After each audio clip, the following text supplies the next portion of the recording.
Fala, my friends! Tudo bem com vocês? Bem-vindo mais uma vez ao nosso curso de grego, Grego Filóis, aqui do nosso canal do Peregrino Studies. Essa é a aula 8. Nós vamos fechar o assunto dos substantivos nas exceções, agora de segunda declinação, e vamos fazer aqui a apresentação dos verbos. Nós vamos falar do verbo eimi. O que é o verbo eimi? O verbo eimi é como se fosse o verbo to be do grego, tá? E nós vamos também ter uma concepção muito interessante acerca de como o verbo é visto na língua grega, principalmente no período que foi escrito o Novo Testamento e a Septuaginta. Tudo bem? Então vamos logo começar essa aula. Vamos embora. Nós já estamos aqui na tela. Segunda declinação, como eu falei para vocês, em relação à segunda declinação, nós vamos tratar de uma exceção. Qual que é a exceção que nós vamos tratar aqui? É uma palavra feminina com o final terminado em ômicron. O que isso quer dizer? Isso quer dizer que ela faz parte da segunda declinação. Mas olha que interessante, mesmo ela fazendo parte da segunda declinação e o verbo sendo feminino, os artigos obrigatoriamente terão que ser femininos. Vocês percebem? Então nós temos aqui o retenteste. Lembra da historinha? Retenteste. Então veja, biblos. Biblos significa livro, rolo. Aqui numa proporção maior, um rolo mais técnico, um rolo onde pode conter uma genealogia, um rolo também que pode indicar a planta que é a matéria-prima dele, etc., como os papiros egípcios e etc. O que eu quero dizer? Que biblos é diferente de biblion, que é livrinho no gênero neutro. Aqui nós estamos no feminino, tá? Então, rebiblos. Repare, esse é o nominativo. O nominativo feminino geralmente termina em alfa, mas aqui termina em sigma. O que isso quer dizer? Isso quer dizer que mesmo ele sendo feminino, quando ele cai na segunda declinação, ele vai obedecer à flexão do caso masculino, do gênero masculino, como se fosse um substantivo masculino, ok? Por exemplo, como se fosse logos. Logos termina com sigma. Se fosse feminino, deveria ser loga, no caso de logos, né? Ou logue, caso fosse terminado em eta. Porque o feminino é tanto alfa quanto eta, me referindo à primeira declinação. Então, rebiblos, tem biblon, tes biblo. Repare que o artigo genitivo feminino ele termina com sigma, que confunde o feminino com o masculino, porque o masculino com sigma é nominativo, o feminino com sigma é genitivo. Então a gente vai aprender isso olhando para as vogais, né? Quando ela está em alfa e eta, ela quer dizer que está no genitivo. Quando não, quando for ômicron, quer dizer que está no nominativo e é masculino. Mas nesse caso, como ele termina com um ômicron, em teoria seria masculino, a gente não vai saber se isso aqui é feminino, a menos que a gente tenha um bom vocabulário grego ou aprendamos com os artigos. Olha como os artigos nos ensinam. São artigos femininos apontando para um substantivo que termina em ômicron. Pelo artigo eu tenho que chegar à conclusão que isso aqui é uma exceção. Embora termine em ômicron, é uma palavra feminina. Tudo bem? Então segue essa regra. Fica com essa tabelinha e memorizem que na segunda declinação os substantivos que são femininos seguem a mesma estrutura de flexão do masculino que a gente viu até aqui, tá? Vamos seguindo. Aqui é só um exemplo para a gente comparar o biblion com o biblos. O biblos é feminino, o biblion é neutro, gênero neutro, tá? Então ele vai ser flexionado dessa forma e vai seguir os artigos neutro. Lembrando que o plural no neutro termina em alfa, por isso Bíblia. E Bíblia é aquele livro sagrado que nós, cristãos, amamos tanto, estudamos tanto e queremos tanto aprender desse livro, Bíblia. Então, só para vocês verem a diferença de um e de outro. Esse é feminino e esse é neutro, tá bom, pessoal? Pessoal, verbo eimi. O verbo eimi é exatamente a ideia do ser estar do inglês e do ser estar do português. Vamos dar uma olhada como ele é no grego? Aqui nós temos essa tabelinha e aqui nós temos as terminações, tá? Aqui o radical. A gente vai aprender muito ao longo do curso técnicas para a gente encontrar o radical do verbo e depois separar esse radical e depois entender melhor como é que aquele verbo tem que funcionar. Então a gente começa já com o eimi, né? Então nós temos aqui o radical e as terminações. Com as terminações você define a pessoalidade e em que situação está. Se está no passivo, no ativo, se está no singular, no plural, se é terceira ou primeira pessoa e etc. Tudo bem? Nós não temos aqui os pronomes, porque o próprio verbo em si, ele embute a ideia pronominal nele próprio. Então você, pelo verbo, você consegue distinguir se é primeira, segunda, terceira pessoa, singular, plural, tá? Então esse aqui é a divisão que a gente faz. Vamos dar mais uma avançada para a gente ver como é que fica esse verbo. Aqui, pessoal, tá bem claro, ó, singular, plural, infinitivo. Lembrando que no grego você não vai encontrar o verbo no infinitivo. Encontrar como assim? Se você procurar no léxico, dicionário, você não adianta procurar o eimi como einai. O verbo grego padrão lexical é o verbo conjugado na primeira pessoa. É como se nós, aqui no português, fôssemos procurar no dicionário o verbo, por exemplo, trabalho, ao invés de trabalhar. Se tivesse nos nossos bons dicionários de português, o verbo trabalho. Por que trabalho? Porque está na primeira pessoa. Mas não é assim. No português a gente vai no infinitivo. Então a gente vai procurar o verbo trabalhar. É assim que ele está listado nos dicionários. No grego, não. É como se você fosse procurar no grego trabalho. Ou seja, ele está conjugado na primeira pessoa. Esse é o padrão lexical. Tá? Então o infinitivo ele não tem essa importância lexical que a gente tem no português. Embora ele seja importante para a questão textual, obviamente. Então, pessoal, eimi. Eimi é sou, existo, estou. Importante a gente colocar essas três opções, porque de fato elas estão embutidas na ideia do verbo eimi. Não é só sou, pode ser sou, existo e estou, tá? E dependendo da situação, esse leque pode abrir, aumentar, tudo bem? Então, eimi, sou. Se é sou, eu tenho implicitamente, vocês podem ver que está aqui ó, esmaecido, como se eu estivesse aqui com um cinzinha desabilitado, mas para passar a ideia que isso aqui está na primeira pessoa, tá? Opa, pera lá, estou na primeira pessoa, não esquece de mim. Você não vai dizer necessariamente isso. Eu sou, você vai dizer sou. Existem situações no grego que vai aparecer o pronome com o verbo. Por exemplo, Jesus usou muito isso no Evangelho de João, quando ele diz, eu sou o pão da vida, eu sou a videira verdadeira. Antes que Abraão existisse, eu sou. Esse eu sou de Jesus não é eimi, é ego eimi. Quando acontece isso, o grego ele não tem redundância, ele tem ênfase. Então, a gente às vezes quer, no português, evitar redundância, e quando a gente vai tentar traduzir, a gente aplica isso na língua grega, a gente está cometendo um erro, porque a gente pode estar tirando uma ênfase importante no texto. Porque quando o senhor usa o eu sou, ele está querendo remeter você a meditar naquele momento da sarça ardente, onde Deus fala para Moisés, eu sou. Se Jesus só falasse sou, não daria para essa ênfase ficar implícita ou escancarada. Então ele tem que dar ênfase. Então ele tem que usar o ego eimi, tudo bem? Então às vezes vai aparecer o ego eimi com a questão da ênfase.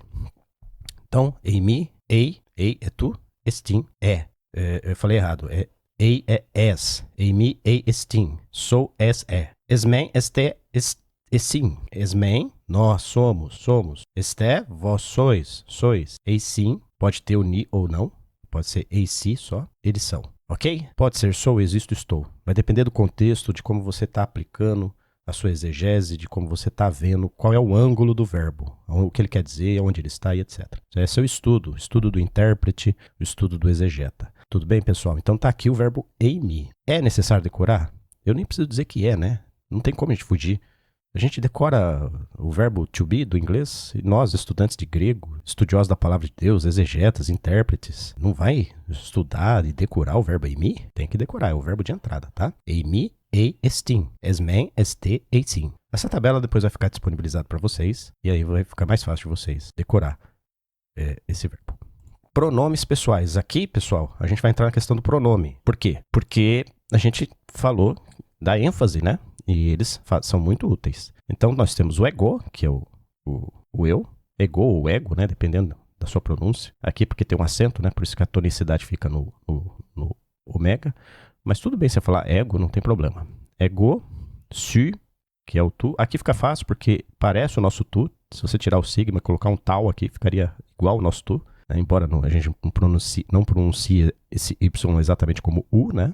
É mais como u, então fica su, tu, você. Autós, aute, autó, olha que interessante. O autós faz parte da língua portuguesa, né? Autônomo, autoexplicativo, que é aquilo que você aplica a ele mesmo, né? É aquilo que é aplicado a ele mesmo. Então é ele mesmo, próprio, etc. Então fica fácil, tá? Pode ser usado por ele e ela. É que aqui nós temos os três gêneros. Autós, masculino, aute, feminino, autó, neutro. E é o ele e o ela. E como a gente tem essa palavra no nosso dicionário, fica mais fácil da gente conduzir o entendimento dessa palavra. O remeis, né, nós, e o rümeis, vós, são parecidos. Autói, autai, autá. A mesma coisa aqui, só que aqui no plural, tá? Se você decorou os artigos, lembra que eu falei da importância dos artigos? Os artigos explicam que o artigo plural masculino é roi, plural feminino é rai. É lógico que a gente fala rai porque no artigo tem um espírito, aqui não tem. Mas a ideia é mesmo, você olhar olhe sempre para as vogais, ainda que elas estejam ou não aspiradas. Nos artigos elas estão, mas no substantivo elas não vão estar. Mas o artigo explica o número do substantivo se você aprender bem os artigos. Por isso que eu falo, decore os artigos e vocês decorarão os substantivos.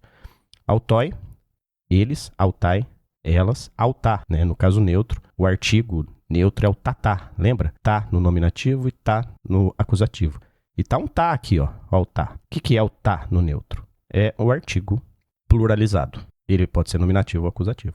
E aqui tá exatamente assim. Tudo bem, pessoal? Esses são os pronomes pessoais. É fundamental decorá-los. Pessoal, agora nós temos que falar um pouco de verbo. E verbo é importante. Verbo é importante porque no grego vai mudar muito o nosso pensamento sobre verbo. No português, a nossa concepção de verbo é na questão temporal. A gente olha para o verbo e quer saber quando aconteceu aquela ação, aquele fenômeno, aquele momento. No grego, isso não é bem assim. Porque o grego, num primeiro momento, ele está preocupado em saber como aconteceu. Porque o quando aconteceu pode variar no mesmo verbo. Por exemplo, o aoristo ele pode ser presente, passado. E pasmem, futuro. Até futuro o aoristo pode ser. Principalmente quando o aoristo está no caso, está no modo subjuntivo. Então, quando que eu sei que o aoristo é passado, presente e futuro? Primeiro você vai olhar como aconteceu e depois você vai interpretar quando aconteceu. E aí você pode até precisar do contexto para saber quando aconteceu. É claro, pessoal, que eu não estou dizendo que não tem tempo. Lógico que tem tempo no verbo grego. Mas às vezes o tempo ele não pode ser definido de uma forma técnica, rígida. É assim, vai ser sempre assim. Não necessariamente. Você tem que olhar primeiro para a questão do como está acontecendo, o que o texto está querendo nos apresentar, para depois a gente ter uma definição melhor do quando aconteceu. Acredite que é meio variável os verbos, eles podem se portar de formas diferentes em determinadas situações. Eu acho isso esplêndido, porque a melhor forma de você mostrar o cenário é dessa forma, sem você rigidamente deixá-lo concatenado com o tempo, apenas. Aí nesse caso a gente entende os verbos como verbos no aspecto, ou aspectais, porque o aspecto é mais importante. A gente vai ter uma aula só para falar sobre isso, só para bater nessa questão, quando isso aconteceu, como que os gramáticos começaram a perceber isso, e como os tradutores tiveram enorme dificuldade de traduzir textos, mantendo o conceito verbal grego apenas na temporalidade. O que os obrigou, esses gramáticos, a não colocarem esse vício, vamos dizer assim, do sistema verbal, que vem das línguas vernáculas, como português, inglês, espanhol, no sistema verbal grego. Eles tiveram que romper com isso para poder fazer melhores traduções. E assim que aconteceu, e a gente vai dar exemplos disso. Não hoje, obviamente, mas você tem que entender esse conceito, tá? Então vamos seguindo aqui. O uso de diferentes tempos verbais foi possível expressar diferentes aspectos. Quem disse isso foi Lourenço Stereo-Rega e Johannes Bergman, no livro Noções do Grego, na gramática deles, né? O livro Noções do Grego Bíblico. A função principal do tempo verbal em grego é expressar o aspecto, isto é, a qualidade, o estado ou o tipo da ação. Podemos dizer então que o tempo verbal em grego não expressa em primeiro lugar quando da ação, mas sim como. Mais uma vez extraído aqui do livro Noções do Grego Bíblico, Gramática Fundamental, página 28. Então, pessoal, mesmo aqui no Brasil que ainda não é visto com tanta clareza o aspecto verbal entre os principais gramáticos, exegetas e professores de grego, pelo menos no material que a gente tem impresso de gramáticas, eles já percebem que o grego não é uma ideia pautada no quando, e sim no como. Então isso muda tudo, pessoal. Como eu disse, a gente vai ter um dia só para a gente aprofundar isso. Continue acompanhando aqui as aulas. Ela vai ser gravada e colocada aqui. Mas o grego é como se fosse mais ou menos assim.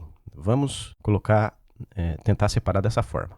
Existem os aspectos perfectivos, os aspectos estativos e os aspectos imperfectivos, que não são focados exatamente no todo da ação. O que é o todo da ação? Quando você consegue angular a ação e ver ela no todo. Então, por exemplo, o aoristo, ele é perfectivo. Por quê? Porque você consegue, por meio do auristo, ver a ação completa. Mas para você ver a ação completa, você vai ter que diminuir o quadro. Você vai ter que ver ele menor. Se você ver ele do tamanho que ele é, ou aumentar o tamanho dele, ou chegar muito perto, você não vai ver o todo. Então você diminui ele. A gente pode dizer que o auristo, no exemplo de um livro, como que você consegue ver o todo do livro? Não tem como se você não ler todo o livro, correto? Mas existe uma página chamada sumário. Em uma ou duas páginas, você vê mais ou menos, pelo menos em tópicos, o que o livro fala, do que o livro trata. Então, pelo sumário, você consegue saber do que se trata o livro. Mas repare, só pelo sumário você não consegue ler o livro. Mas você consegue ter uma noção do livro. Entendeu? Então, o auristo ele faz a gente ter uma noção. E para isso, ele tem que dar a visão completa. É como se você estivesse num concerto, num show, de uma banda, de um concerto lá, seja lá o que for, de uma banda que você gosta, ou de um grupo, ou de música clássica, de orquestra, sei lá, você está num concerto, numa arquibancada. Você vê todos os instrumentos, todos os que estão envolvidos na orquestra, você vê todos, mas você não vê de perto. Para ver todos, você penaliza o detalhe. Se você quer ver o detalhe, você não pode ficar na arquibancada. A arquibancada é o auristo, nesse exemplo que eu estou dando. Suponhamos que tem aqueles jovens que gostam de conjuntos, de bandas, de música, das preferências deles, etc. Eles vão no concerto e eles querem também estar mais perto ali dos integrantes da banda. Então eles vão ali para o meio do gramado. Eles conseguem ali, de alguma forma, ver. A gente pode chamar isso de presente, o verbo presente, ou imperfeito, porque agora ele é imperfeito justamente porque você não consegue ver o todo. Então você também não consegue especificar quando acabou a ação. Então você fica ali no meio. Agora, suponhamos que tem aquela pessoa, aquela jovem, que fala assim, eu quero ficar perto do meu cantor favorito da banda. E ela vai ali quase que perto da plataforma onde eles vão se apresentar. Ela consegue ver os homens de preto, com luva preta, trocando os instrumentos, fazendo coisas que ninguém vê. Os que estão na arquibancada, nem mesmo os que estão ali no meio. Ela já consegue ver. Ela já consegue ver quando, por exemplo, uma guitarra arrebenta uma corda, a pessoa já troca. Ela consegue ver, às vezes, quando o vocalista dá instrução pro baterista, etc. Ela consegue pegar tudo. Esse é o estado que a gente chama, não de perfectivo, nem de imperfectivo, mas é o estado estativo. Percebe? Estativo. Ele é o que está mais próximo da ação. Só que você vai penalizar o que está atrás, o que está do lado, e você só vai ver o que está na frente. Às vezes é necessário essa ação para determinadas conclusões textuais. É o que a gente chama de perfeito, o aspecto verbal perfeito no grego. Isso aqui, pessoal, é só uma pincelada do que a gente pode entender do verbo grego. Então, o verbo grego tem uma ideia de ver. Você vê, você presencia, você experimenta, você compreende a ação. Você está tendo um caso com a ação, um caso de envolvimento com cada ação. Isso é singular demais para a gente só colocar o tempo e definir as coisas via tempo. Aliás, se fizermos isso, nós vamos pecar na tradução e a nossa tradução, inevitavelmente, vai estar errada. Tudo bem? Essa é a ideia do aspecto verbal grego. E nós vamos dar encerramento dessa parte e nós vamos fazer o que agora? Nós vamos fazer a historinha, né? A historinha Aí estás, Tom, Thaís. Tudo bem? Aí estás, Tom, Thaís é a historinha de hoje. Vamos tentar acompanhá-la aqui, pessoal. Uma conferência de uma empresa de marketing estava marcada em uma cidade litorânea de Santa Catarina. Nesta ocasião, um dos preletores chamado Tom iria se apresentar. Lembrando, pessoal, que a historinha tem que ficar na sua cabeça. Então, esse é o título dela. Ó. Aí estás, Tom, Thaís. Coloca essa historinha na cabeça para a gente poder prosseguir. Então vamos lá. Uma conferência de uma empresa de marketing estava marcada em uma cidade litorânea de Santa Catarina. Nesta ocasião, um dos preletores chamado Tom iria se apresentar. Thaís, gerente de marca de uma empresa de alimentos orgânicos, queria uma conversa com esse tutor para tirar dúvidas e alinhar seu workflow de trabalho com as possíveis melhores estratégias. Acontece que Thaís era amiga de infância de Tom no período escolar e estava empolgada para encontrar o amigo e ainda mais aprender com ele, que nesta altura era um especialista no assunto. Como amigos em comum, quer dizer, com amigos, eles dois, né? Com amigos em comum, ambos se encontrariam em uma padaria próxima ao evento. Thaís estava presente usando um salto alto. Os amigos em comum avistaram Tom chegando. Olha só que interessante, eles foram para a padaria, Thaís estava na mesa, estava lá com sua roupa mais social, né? E também com seu salto alto, bem alto, né? para participar do evento ali, toda bem vestida, toda bem arrumada. E os amigos ali viram Tom chegando pela vidraça, pelo vidro ali da padaria. Ela tava de costa, então ela não viu. E aí o que acontece? O Tom, ele faz isso aqui, ó. E ele fazendo um sinal para eles não deflagrarem sua presença, vai entrando na padaria e chega e fica postado logo atrás dela. Olha só. Olha só a zoeira do Tom. Ele fica devagarinho, se posta ali, ele vem por uma porta, não dá pra ver, e fica meio que atrás dela. E fica ali um bom tempo, né? Até eles levantar da mesa. Ele fica ali como um stalking. Porém, ela não percebe. Tá? Vocês vão entender. Vamos lá, vamos continuar a historinha aqui. Importante frisar que tanto Tom quanto Thaís eram cristãos, sérios, e portanto seriam extremamente respeitosos uns com os outros. Tirando a brincadeira, né? Mas eles eram sérios, assim, pra ninguém ficar querendo colocar aqui uma ideia de romance, etc. Não é bem isso a historinha, tá? Embora nada impede também, né? Mas aqui a ideia não é essa. Ela não estava querendo encontrar ele com fins românticos ou coisa do tipo, e nem ele com ela. Ela queria realmente aprender e etc, tá? Então por isso essa é a observação. Um dos presentes acaba olhando para Thaís e com leve aceno do rosto diz: aí estás, Tom Thaís. Tipo assim, aí estás, né? O pessoal do Sul fala muito assim. Aí estás, Tom Thaís. Aí estás, Tom Thaís. Ele avisa ela várias vezes. Eles já estavam de pé nessa ocasião e ela não percebeu o que ele estava falando. Mas aí ela percebeu que, como ele estava falando várias vezes, era para ela olhar para trás. Olha só. Querendo dizer, na verdade, aí está o Tom Thaís. Ela, numa fração de segundos, sem entender muito bem, olha para trás e se depara com um amigo num misto de nostalgia, surpresa e alegria. Porque, veja, ele era a atração do show ali, da apresentação, né? Ela estava ansiosa para vê-lo e só dele chegar perto ela já ia ficar nervosa, né? Dar aquela taquicardia, tremedeira. De repente o cara estava atrás dela, a poucos centímetros das costas dela. Ele estava atrás ali, brincando ali, querendo aparecer ali de surpresa. Aí ela, num misto de nostalgia, surpresa, alegria e susto, fica totalmente desequilibrada. Devido ao salto, ela começa a equilibrar-se nas laterais. Aí ela começa a andar de lateral. Mas ela faz isso para tentar não cair, porque ela levou o susto, né? Como se fosse uma equilibrista de circo. Todos percebendo que ela cairia como uma folha de outono, agem imediatamente. Porém, com um reflexo impecável, Tom estende o braço e segura a amiga, que se acomoda nos seus braços, antes que fosse ao chão. Que acomoda nos seus braços antes que fosse ao chão. Todos na padaria vêm e caem na risada, né? O Tom levanta ela olha pro Tom, ele olha para ela, né? Eles trocam ali olhares, ele levanta ela e deixa ela mais calma. Aí todo mundo dá risada. Ela, ainda por recuperar o fôlego, numa gama de vergonha e felicidade, recobre a postura e com as duas mãos segurando o coração, rindo, diz: acho que você queria me matar. Na verdade, só pode. O colega que avisara, recobrando o que havia dito, diz: eu não disse? E como disse? Aí estás, Tom Thaís.